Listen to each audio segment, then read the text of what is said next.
welcome to Songs from the Bridge, a three-part music series recorded here in the Riverbank Arts Centre, County Kildare, as part of Junefest 2021. I am your host, Tia Burke, and on today's show we have Megan O'Neill. She is a singer-songwriter from County Kildare, and she's going to open up with a song called Strangers Before We Met from her brand new album called Getting Comfortable with Uncertainty. Here is Megan O'Neill.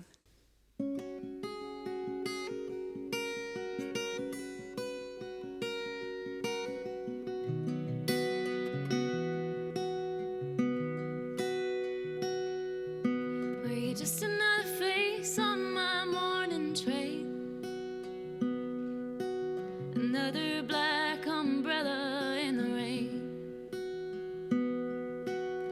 hidden behind a book in a cafe, where I used to get my coffee every day. I wonder if we were strangers before we met.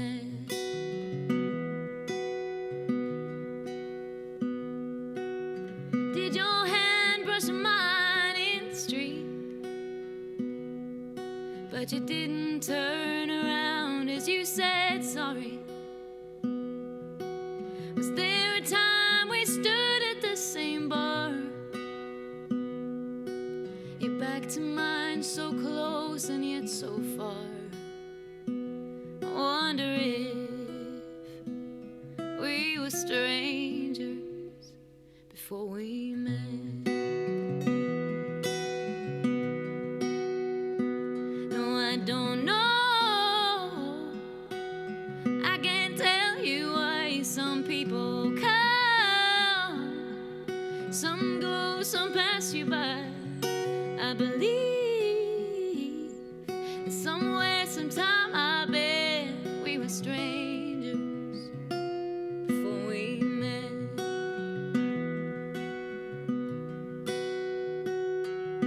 Were you just somebody looking for an empty seat, and the only one there was next to me? Were you just another face that I was gonna forget? No, when you smiled I knew I hadn't lived yet. The most beautiful stranger I've ever met. No, I don't know. I can't tell you why some people come, some go, some pass you by.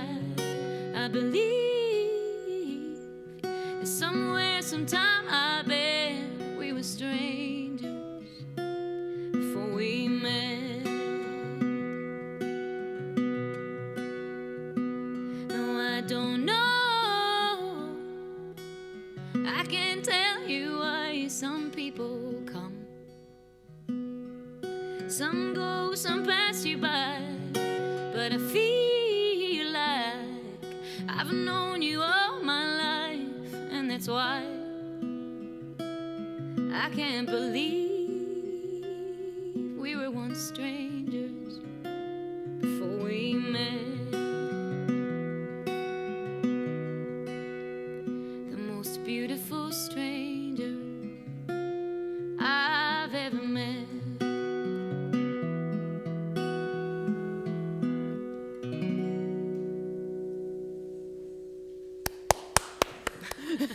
That was a great tune. I really love that song.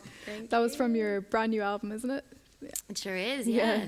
And how did you find the process of writing that album compared to your last one, like during lockdown and stuff? Yeah, I suppose this record for me I wrote actually previous to the pandemic. So I had this record finished by like January of 2020.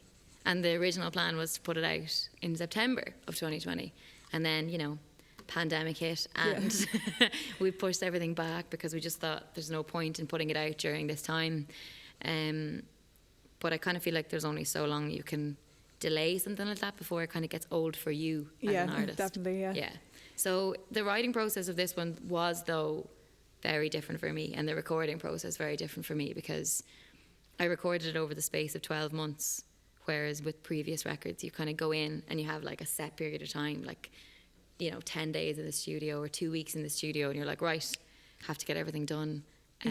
This was a more prolonged process. So I suppose you had a bit more time to think about the record and put together different parts of things that have happened in life as well into the record.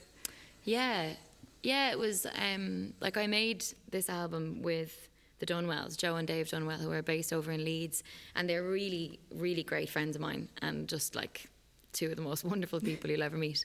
And I had to move home to Ireland. I was living in London for 5 years, and I had to move home to Ireland pretty unexpectedly.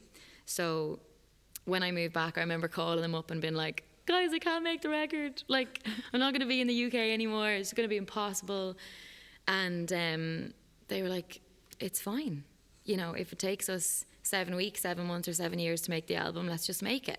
Come when you can, fly in when you can, we'll just do it stage by stage. So I couldn't have made this with anybody else. Definitely not. And I think I was going through a lot of stuff at the time, pre-COVID.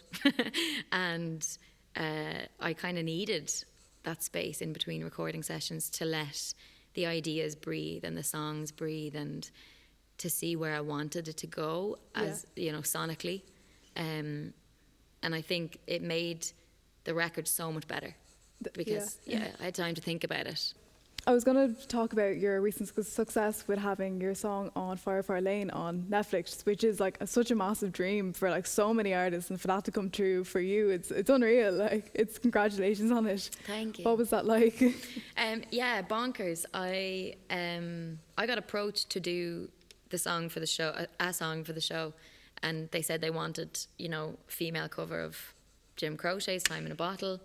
So, and when you get approached with those kind of briefs, it's like you're throwing your name in a hat, and you and 100 other artists or 500 other artists. So your chances of getting it are always fairly small. And I go in for stuff like that all the time, especially in the last year, because I've had, loads more time to write for these kind of projects. And I got the call, and I rang up my friend Mark Kaplis, who you might know Mark as well. I think so, yeah. Yeah. He's amazing, and one of my best friends. And I rang up Mark and I was like, I need your help. We need to do this song. So we did it, and we sent it off, and they loved it. And that was 2019. It's mad how long it takes for things to come true, yeah. And I always in my head thought that was the summer of 2020. And it was only when I spoke to my friend Scott, who mixed it, I was like, oh, sure, the first time I met you is when you were mixing Time in a Bottle, and that was only last year. He was like, no, Megan, that was 2019. I was like, what? So yeah, it took ages. Like, again, that was all pushed back because of COVID. That was meant to air in like middle of 2020, and then I think it was meant to air in May. Yeah. And then all those things were delayed. But yeah, we've all gotten very used to watching TV through the pandemic. And so I was kind of sitting there watching it being like, that's not me. That can't be me. It was really weird and amazing. Weird, yeah. And then the show was, a huge hit all around the world, and had been viewed I don't know, I think I shared it on my Instagram, billions and billions of minutes or something that it had been. And I was like, oh my God. It's amazing, yeah. Terrifying. And you're the first song on the show as well, so that's like a massive opportunity to get. Yeah, even if somebody doesn't like the rest of the show, they're still going to hear it. If they give it the first 10 minutes. It's an amazing opportunity. I was going to talk about, so you went to the same secondary school as me when I've just graduated, last year. But I was wondering what impact secondary school had on your craft as a musician. Hugely. I absolutely loved Cross and Passion. It was like, I was actually only talking about it the other day. I loved my whole experience at that school, and I think going to a school that champions the arts makes such a massive difference. It does, yeah. Definitely. I remember in fourth year doing the musical, obviously, and I was big into musical theatre, so that was the best. That was the highlight of school for me. But then also going in, I think I got the bug for doing musicals in fourth year, because I did 4 that year. Then I ended up going and doing another 4 in fifth year. Yeah.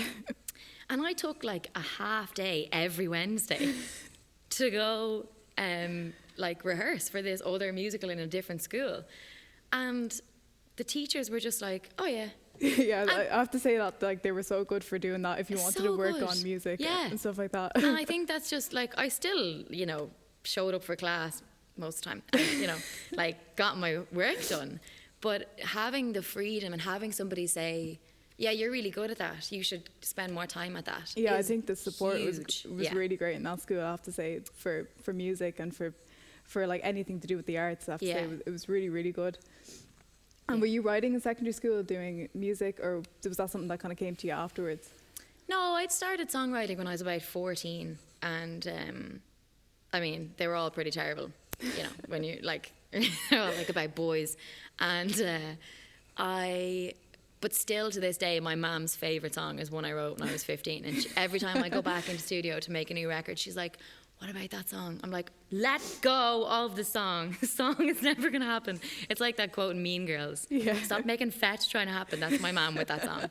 And yeah, I just loved poetry, and I loved putting, you know, verses together. And I have books and books and books of when I was younger of poetry. Like, I must go back over it. Some of it could be good. Yeah. But yeah, I loved it. Yeah, I was the same with poetry and stuff in school. Like, I'd be in English class, on the back page of the copy, I'd be writing some lyrics. I'm like, oh God, she's going to pick this up. Yeah. I know, but I really enjoyed like secondary school myself for doing music and stuff like that. It was really great. I think we're going to move into another song, and you're going to do a cover of Martha by Tom Waits, which is a fantastic song. I love Tom Waits. He's an unreal songwriter, so really can't wait to hear your version. All right. I mean, I'm no Tom Waits, but we'll give it a go. Might need to lower your voice a little bit. Go, like, just if you could just edit this an octave lower, that'd be great.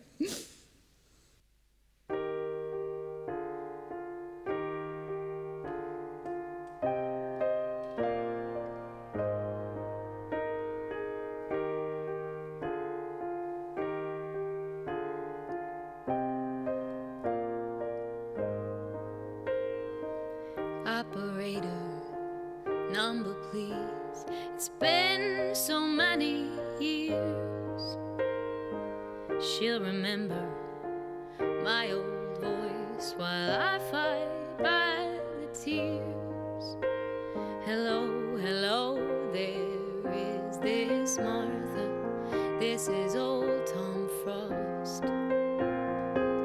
I am calling long distance. Don't worry about the cost, 'cause it's been 40 years or more now. Martha, please recall.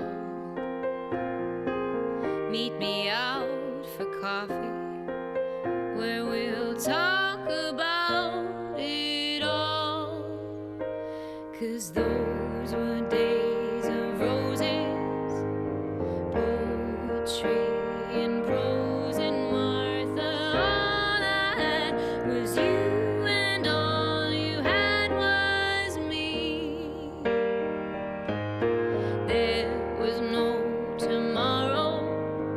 We packed away our sorrows, and we saved them for a rainy day.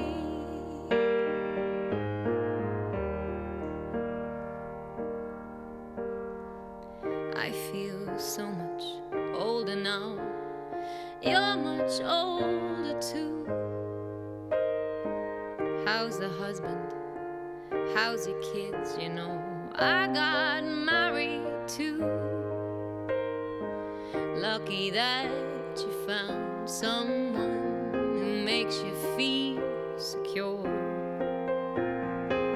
We were all so young and foolish, but now we are mature.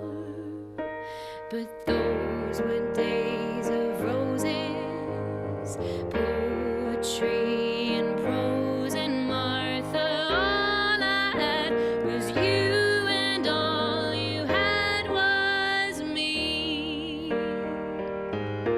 There was no tomorrow. We packed away our sorrows, and we saved them for a rainy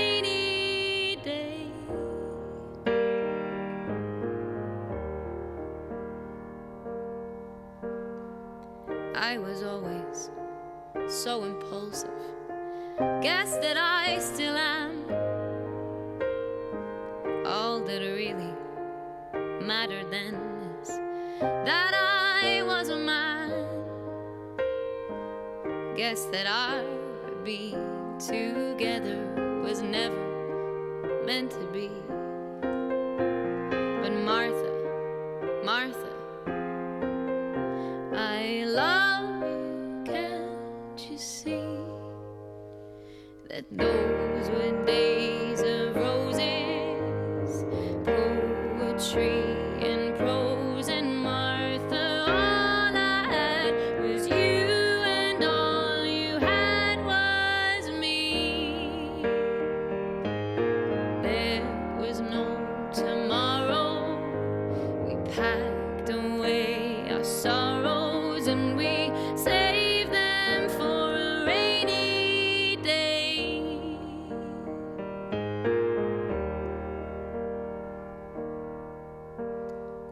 I remember quiet evenings, trembling close to you.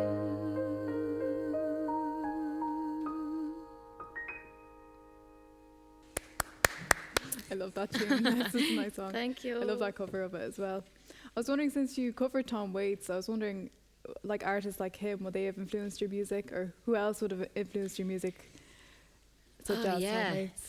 Tom Waits is actually, you know, I'm ashamed to say, a relatively new discovery for me. I started recording my next record very recently, only a few weeks ago, and when we were in the process of like choosing songs for that record and kind of, I suppose, doing what I would normally do when I'm running up to a record is I'll make like a playlist of all the kind of influences for that record, and I'll listen to that like on repeat for a year, and then write around all of those influences as well as kind of influences I've had through the rest of my life. And Tom Waits was on that playlist because the producer I'm working with, Richie McCourt, is a huge Tom Waits fan, and he was like, you need to go and listen to all of these Tom Waits records. And I was like, oh god, why? But also, why didn't I do this 10 years ago? Fantastic. But I actually grew up, my mom is a musician, and she's, fantastic singer, and I grew up listening to great music. Like Jim Croce was on there. I'd been listening to Time in a Bottle since I was a kid, which is really funny that's what I ended up covering. But yeah, loads of kind of powerhouse female artists as well.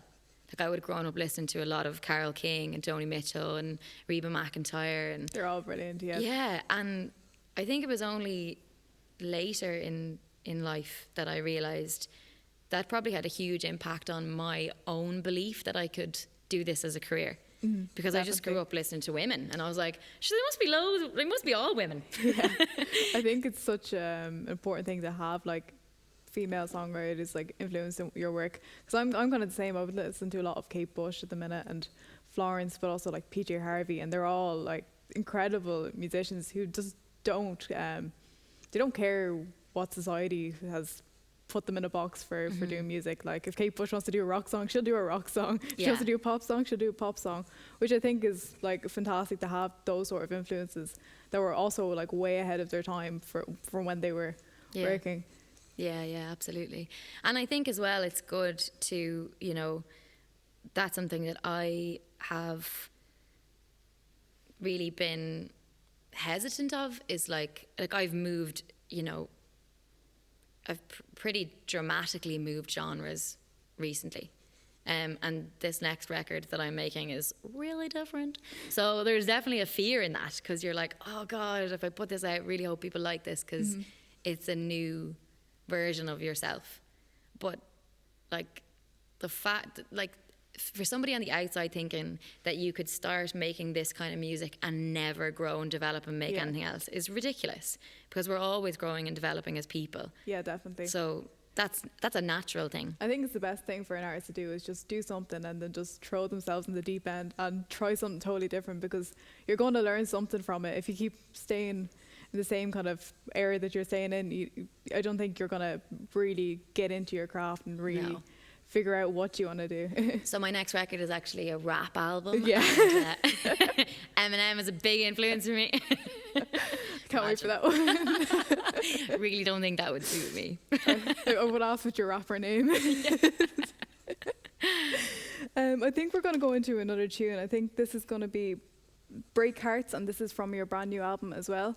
And I'm really looking forward to hearing it live. Thank you. Yeah, this one, I wrote this with a friend of mine, Katie Ray, who is a brilliant singer-songwriter based in London. And yeah, this one is like usually, you know, huge band sound. So it sounds a lot different when all the songs do sound a lot different when you strip them back. But yeah, this one is a fun one. Brilliant. Can't wait to hear it. So here's Megan O'Neill with her song called Break Hearts. Keep falling in love with the idea of us. I try to forget, but you keep bringing it up. It's not the words you say, it's the feeling you give me. Can't forget, why do I want it so much? I've got his picture as the background on my phone. I shouldn't consider what I want when we're alone. I don't wanna break hearts, don't wanna be the one who messes up for the sake of just maybe this could be real love we're feeling right now. But I don't know how I could break hearts, don't wanna be responsible for the breakup, 'cause maybe this could be real love, but we'll never say, 'cause we're too afraid to break hearts. Keep losing my mind with these games we play. You sit a little too close, but I don't move away. It's not the way you stare, but the moment our eyes catch, we're stranded there. You look away too fast. I've got his picture as the background on my phone. I shouldn't consider what I want when we're alone. I don't wanna break hearts, don't wanna be the one who messes up for the sake of just maybe this could be real love we're feeling right now. But I don't know how I could break hearts, don't wanna be responsible for the breakup, 'cause maybe this could be real love, but we'll never say, 'cause we're too afraid to break hearts. Would it be worth it? Would it be worth it to break hearts? Would it be worth it? Would you be worth it to break hearts? To break hearts. To break hearts. Don't wanna be the one who messes up for the sake of.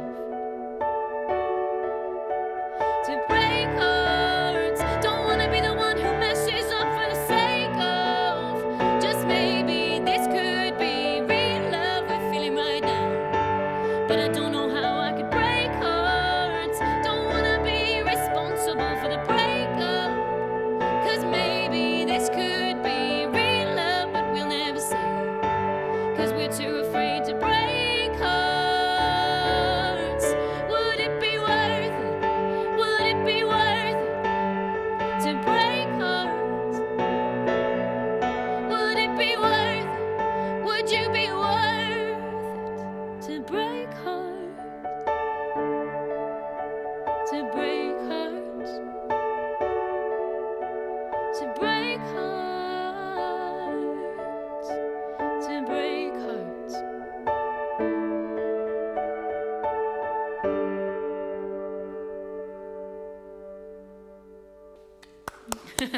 Love that song. It's really nice. Thank you.